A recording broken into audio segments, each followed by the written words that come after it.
សំឡេងផ្គរលន់នឹងភ្លៀងធ្លាក់ខ្លាំងមេឃខ្មៅភ្លៀងធ្លាក់លិចជុំរំជន់ភាសឹកខ្យល់បក់បោកតង់រហែកធ្លាជោគជាងកាធាត្រជាក់រងាងាញួរញាអង្គុយអោបជង្គង់សម្លឹងមើលទឹកឡើងជន់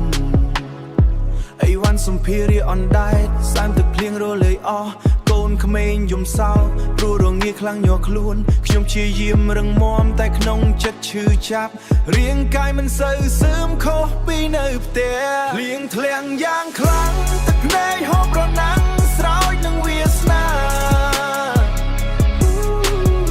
ទឹកភ្នែកហូបរណាំងស្រោចនឹងវាសនាជំរុំតូចចង្អៀតคล้ายជានៃទុកសោក្នុងភួជ្រងរួក្នុងភួជ្រងសម្លឹងមើលទៅក្រៅ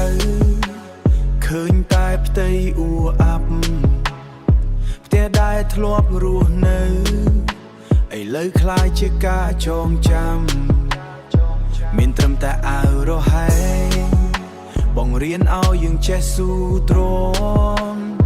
ទោះបីជាបេះដូងត្រូវរងរបួសខ្ទេចខ្ទាំស្អែកឡើងភ្ញាក់ពីគេងដៃឡើងភ្ញាក់ពីគេងតើទឹកនឹងស្រដែរទេរੂបណ្ដោយតាមព្រេងសំណាងភ្លៀងធ្លាក់យ៉ាងខ្លាំងទឹកភ្នែកហូបរណាំងស្រោចនឹងវាសនា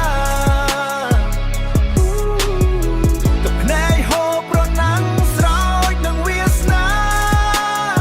ជំរុំតូចចង្អៀតคล้ายជានៃទុកសោរួក្នុងភួជ្រងរួក្នុងភួជ្រងសំឡេងភ្លៀងមិនស្ងប់ទឹកនៅតែឡើង